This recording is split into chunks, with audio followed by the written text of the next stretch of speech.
Quatre invités en plateau à présent pour le prochain quart d'heure de cette édition du 7-8. Véronique Garnon, bonsoir. Bonsoir. Vous êtes présidente de la mission locale de plaisir. Face à vous, Gabriel Denomazy, bonsoir. Président donc du comité Yveline de l'association Valentin Ahuy. Également en plateau, Erika Von Gastro, bonsoir. Vous êtes malvoyante. Et puis Sohaïla Tani, bonsoir à vous. Bonsoir. Vous êtes inscrite à cette mission locale donc de plaisir. Et on vous a réunis sur ce plateau ce soir pour une opération qui relie vos deux structures, Valentin Ahuy, et puis de l'autre côté, cette mission locale de plaisir avec une opération qui s'appelle Temps d'émotion. Principe est simple, une personne malvoyante aidée d'une personne qui est inscrite à la mission locale sur un tandem. Comment est né ce projet tout d'abord? Alors, pour rappel, la mission locale intervient, elle a pour objectif principal d'intervenir sur les difficultés que rencontrent les jeunes dans leur démarche de recherche d'emploi et puis de les coacher sur les attitudes de socialisation et de citoyenneté. Et c'est dans ce cadre-là de socialisation et de citoyenneté que cette action, que ce projet a vu le jour. Gabriel Denomazy, vous étiez demandeur pour l'association Valentin Ahuy. Comment vous êtes mis en relation? Pas du tout. On vous a sollicité? On a été sollicité. Je pense que la ville de Plaisir connaissait un peu l'association pour ce qu'on fait pour les déficients visuels en général.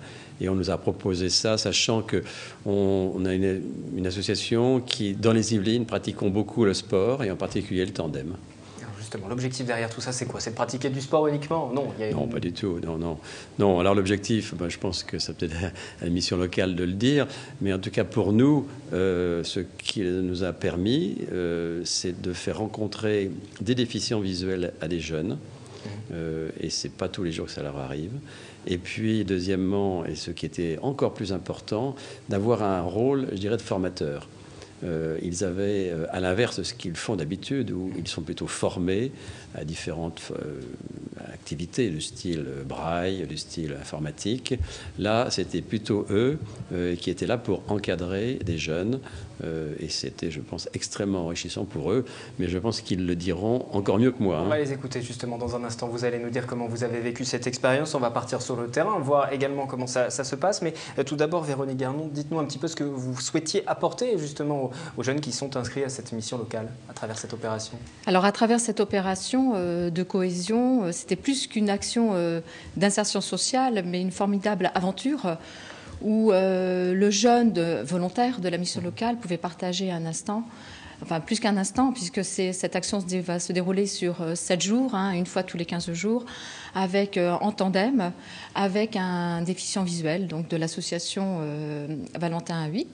Donc double objectif pour cette action. Pour le jeune, c'est d'être responsable d'une personne malvoyante, d'une personne handicapée, et où il faudra la prendre en charge dès qu'il se retrouve au pied du tandem jusqu'au lieu de visite, puisque le lieu, c'est de visiter le patrimoine culturel, historique et touristique du département des Yvelines.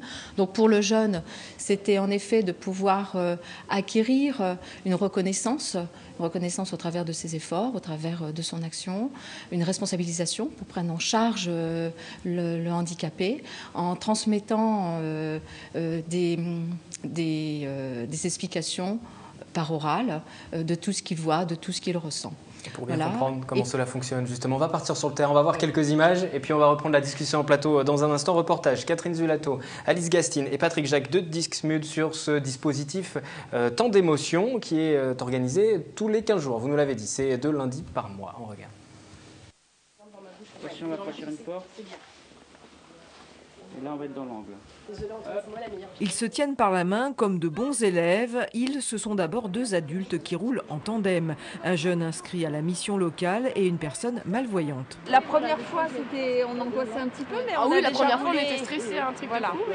Là, on a déjà roulé ensemble avec Diane la fois dernière, donc maintenant, impeccable, on se connaît. Je stabilise un peu le vélo de temps en temps à l'arrière. Je suis les petites roulettes. Ce sont sûrement mes petites roulettes, voilà. Vous savez tout. Avec cette initiative de la mission locale de plaisir, 2 idées fortes, prendre confiance en soi et chasser les a priori. Les jeunes, ils ont souvent plein d'a priori. Ils n'osent pas aller tout simplement vers les personnes qui sont différentes. Et là, c'était vraiment l'occasion de lever des freins, aller vers l'autre, oser poser des questions. Une fois toutes les questions posées, c'est parti pour un moment autant sportif que culturel. Ça fait une balade, ça fait en même temps de la découverte, ça fait de la culture. Et ça aussi, la mission locale, son cœur de métier, c'est de faire accéder à la culture. Enfin, les jeunes accèdent à la culture en fait. Alors, ça se passe bien? Très bien, ça va. Génial. Les démarrages, c'est un peu dur quand même. Mais non. Ça permet de partager entre les jeunes qui sont souvent mal vus, quoi. Et puis des personnes malvoyantes, plus âgées. Ça permet de découvrir de nouvelles choses. C'est bon? Oui, c'est bon. Pour nous, ça a été la difficulté de leur faire confiance. Parce que déjà, en tant que non-voyant, il faut toujours faire confiance en son pilote, ce qui n'est pas évident. D'autant quand ce sont des jeunes qui n'ont jamais fait de tandem. Donc ça a été aussi un petit peu d'émotion pour nous. Ça a déraillé à l'arrière. C'était la deuxième séance d'une opération qui porte un joli nom, Temps d'émotion. À raison de 2 lundis par mois, 5 autres échanges sont programmés. Et on en parle donc en plateau avec nos invités. On va demander justement à 2 des participants de témoigner, et Erika notamment. Donc vous également, vous avez participé en tant que déficiente visuelle. On a entendu une autre personne qui participait dans le reportage nous dire que la plus grande difficulté, c'était de faire confiance à l'autre. Est-ce que vous aussi, vous avez eu cette crainte de faire confiance, de monter sur un tandem avec quelqu'un qui en avait peut-être jamais fait? Oui, certainement, puisque en fait, dans le tandem, comme nous on ne voit pas, on est obligé de faire entièrement confiance au pilote. Et la difficulté, c'est que ces jeunes n'avaient jamais fait de tandem. Et il a fallu que de piloter, on devienne en quelque sorte pilote, puisque à l'arrière, on leur donnait des indications sur les changements de vitesse, changement de plateau, tout ça, parce qu'ils ne savaient pas faire. Et là, on est sur l'aspect technique. Mais alors après, sur justement de piloter ce vélo, mais après sur l'échange aussi humain, comment s'est passée votre expérience, par exemple? L'échange humain, ça a été très enrichissant parce que certains nous ont dit qu'ils n'avaient jamais rencontré de déficients visuels et que c'était une expérience très riche pour eux. Et pour nous aussi, de communiquer avec ces jeunes parce qu'en fait, nous, on est quand même les adultes dans l'histoire et on leur apporte aussi notre expérience un peu. Sohaila, comment vous l'avez vécu, vous, alors de votre côté, en tant que jeune ayant justement accompagné ces personnes déficientes visuelles? J'avais jamais vraiment rencontré de personnes déficientes visuelles. Et le fait de les avoir, déjà de parler avec eux, ça m'a légèrement mise en confiance. Et comment dire, sur le vélo, je sais faire du vélo comme tout le monde. Ça fait des années que j'en avais pas fait. Et les vitesses, justement, j'avais quelques soucis. Et Eli, qui est l'un de ses amis, m'a remise en confiance parce qu'il est très ouvert, il parle, il sait mettre en confiance, il parle, il est apaisé. Il dégage une confiance en lui énorme qui sait transmettre. Et pour moi, qui n'a jamais fait de tandem et qui n'a jamais rencontré de déficients visuels, ça m'a fait une expérience. J'ai vraiment découvert deux expériences à la fois. Cette mise en confiance, vous avez insisté sur cet aspect-là, c'est important véritablement. Au-delà du tandem, ça va vous servir également peut-être ensuite, parce que j'imagine que c'est aussi là tout de même l'objectif pour le monde du travail, pour la société en général. Vous avez retrouvé confiance en vous, par exemple? En grande partie, oui, et comme confiance en mon entourage. Et ça change vraiment mes idées, ma vision sur le monde, sur l'avenir, sur... Vous êtes forcément satisfaite d'entendre un tel témoignage? Moi, je suis très satisfaite. C'est le but que l'on souhaite atteindre.